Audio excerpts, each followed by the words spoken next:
நம்ம Ashwin sweets and snacks export பண்றதுக்கு 7373041434 மற்றும் www.ashwinsweets.com கான்டாக்ட் பண்ணுங்க.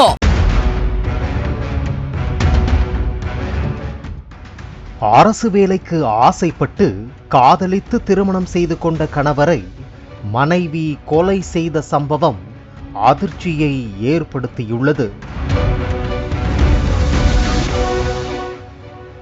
உத்தரப்பிரதேச மாநிலம் பிஜ்னோர் மாவட்டத்தைச் சேர்ந்தவர் தீபக் குமார். இவர் ஷிவானி என்ற பெண்ணை காதலித்து வந்துள்ளார். இதையடுத்து கடந்த 1.5 வருடங்களுக்கு முன்பு இருவரும் திருமணம் செய்து கொண்டனர். தற்போது இவர்களுக்கு 6 மாதத்தில் ஆண் குழந்தை ஒன்று உள்ளது. 29 வயதாகும் தீபக் குமார் ரயில்வே துறையில் டெக்னீஷியனாக பணியாற்றி வந்த நிலையில் பணியிலிருந்து விருப்ப ஓய்வு பெற்றுவிட்டார்.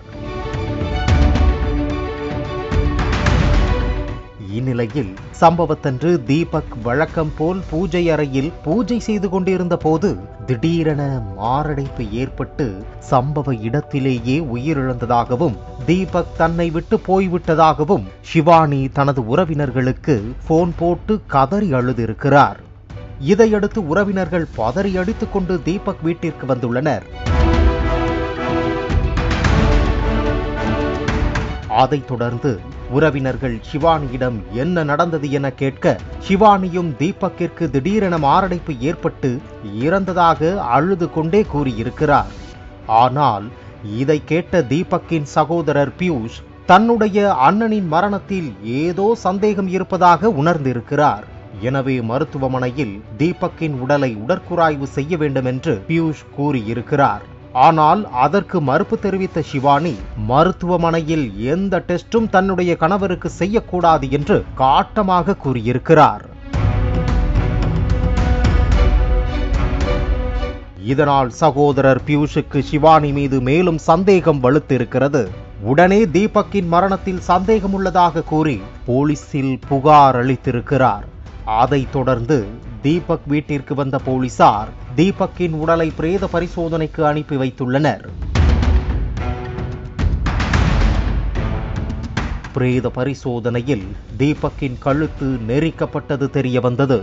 இதையடுத்து போலீசார் தீபக்கின் மனைவி ஷிவானியை பிடித்து விசாரித்தனர். இதற்கு மேல் உண்மையை மறைக்க முடியாது என உணர்ந்த ஷிவானி வேறு வழியின்றி உண்மைகளை போலீசாரிடம் சொல்லியிருக்கிறார். அப்போதுதான் மொத்த உண்மையும் வெளிச்சத்திற்கு வந்துள்ளது. ஷிவானிக்கு அரசு வேலையில் பணிபுரிய வேண்டும் என்பது நீண்ட நாள் கனவாக இருந்திருக்கிறது. இதனால் அரசு வேலையில் இருக்கும் தீபக் மீது காதல் மலர்ந்துள்ளது. ஆனால் ஷிவானியை திருமணம் செய்த பிறகு அந்த பணியிலிருந்து தீபக் விருப்ப ஓய்வு பெற்றதை ஷிவானி எதிர்பார்க்கவில்லை. இதையடுத்து தனக்கு அரசு வேலை கிடைக்க என்ன செய்வது என யோசித்து வந்த ஷிவானி அவருடைய ஆண் நண்பரிடம் ஆலோசித்திருக்கிறார். அப்போது அரசு பணியில் இருக்கும் தந்தையோ அல்லது கணவரோ இறந்தால் அவரின் குடும்ப உறுப்பினருக்கு அந்த வேலை கிடைக்கும் என்ற ஐடியா தோன்றியிருக்கிறது. இதனால் கணவரை கொன்றுவிட்டால் அவரது ரயில்வே பணி தனக்கு எளிதில் கிடைத்துவிடும் என ஷிவானி பிளான் போட்டிருக்கிறார். இந்த நிலையில் சம்பவத்தன்று காலையில் தீபக்கிற்கு பாலில் தூக்க மாத்திரை கலந்து ஷிவானி கொடுத்துள்ளார். அதை குடித்ததும் தீபக் மயங்கிவிட்டார். அதைத் தொடர்ந்து தன்னுடைய ஆண் நண்பரை வீட்டிற்கு வரவழைத்த ஷிவானி தீபக்கின் கழுத்தை நெரித்து கொன்று இந்த கொலையை அரங்கேற்றியிருக்கிறார். இதனை கேட்ட உறவினர்கள் அதிர்ச்சி அடைந்தனர்.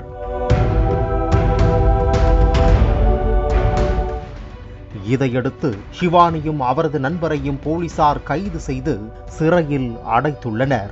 அரசு வேலை கிடைப்பதற்காக காதல் கணவனை மனைவியே கொலை செய்து அதை இயற்கை மரணம் போல் நாடகமாடிய சம்பவம் அம்மாநிலத்தையே அதிர வைத்திருக்கிறது. நம்ம Ashwin sweets and snacks export பண்றதுக்கு 7373041434 மற்றும் www.ashwinsweets.com கான்டாக்ட் பண்ணுங்க.